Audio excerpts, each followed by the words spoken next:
While the world is consumed by the currents of outward events, a prophetic earthquake has silently shaken the earth's most sacred city, and almost not a single major news outlet has spoken of it. Beneath ancient stones of the Wailing Wall, declaration has been made.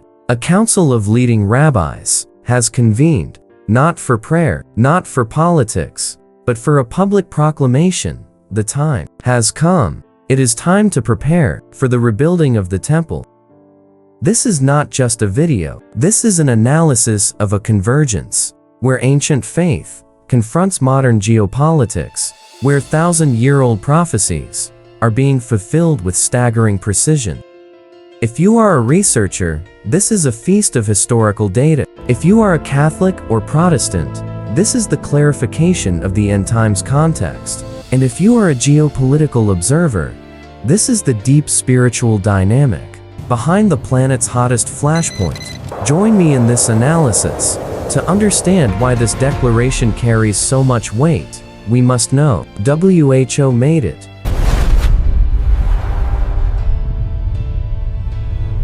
The answer lies in the return of a power that vanished for nearly 2,000 years, the Sanhedrin. In ancient Israel, the Sanhedrin was the supreme judicial and religious council, comprised of 71 elders. They were the final authority on law, worship, and the spiritual life of the entire nation. And most importantly, it was this body of power that questioned Jesus, debated his teachings, and ultimately handed him over to the Roman governor. When the Second Temple was destroyed by Rome in 70 AD, the Sanhedrin also dissolved. For nearly 2 millennia, this institution was mere history. But over the last few decades, a quiet effort has been underway. Leading Israeli legal scholars have re-established this ancient institution. And now, the Sanhedrin is reborn.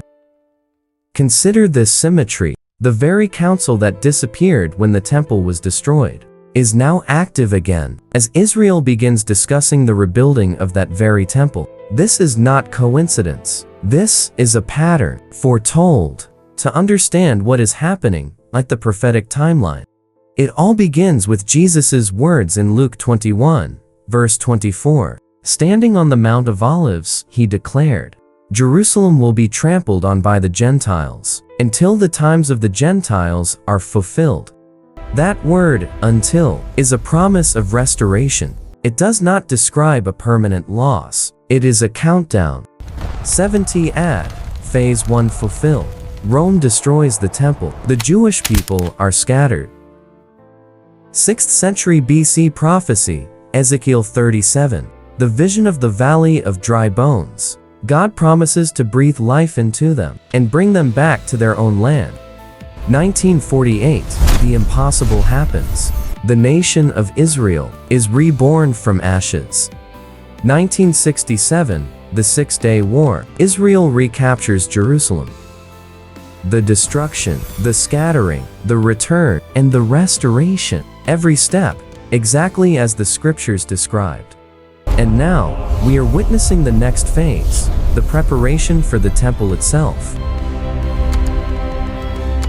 So, what are they preparing? The answer lies in the quiet work of the Temple Institute in Jerusalem. Their mission, to restore every vessel, garment, and sacrificial tool for use in the future temple. The solid gold menorah is ready. The priestly garments have been woven. The breastplate with the 12 stones is complete. Men from the Levitical lineage are being trained for the ancient rituals. And then, the most crucial sign, the Red Heifer. According to Numbers 19, the ashes of a perfect, unblemished red heifer are required for the ritual of purification. Without it, no priest can serve. Without it, all other preparations are meaningless. This animal is exceedingly rare, but in recent years, several have been born and are being raised under strict supervision.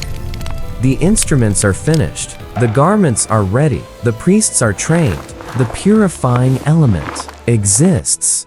Why does this matter? Why must a physical temple exist? The answer is found entirely in New Testament prophecy. The Apostle Paul, in 2 Thessalonians 2-4, of the man of lawlessness, Antichrist.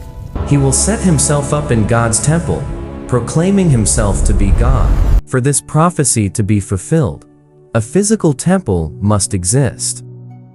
Jesus, in Matthew chapter 24, verse 15, warns, "So when you see the abomination that causes desolation, standing in the holy place." Both Jesus and Paul were pointing back to the words of Daniel. Daniel, chapter 9, verse 27, speaks of a 7-year covenant, and, in the middle of that covenant, the leader will put an end to sacrifice and offering. The logic here is airtight. You cannot put an end to the sacrifice unless the sacrifice has already begun, and to begin the sacrifice, there must be a temple. What the Sanhedrin is doing today is setting the stage for this final chain of events. They are preparing for worship.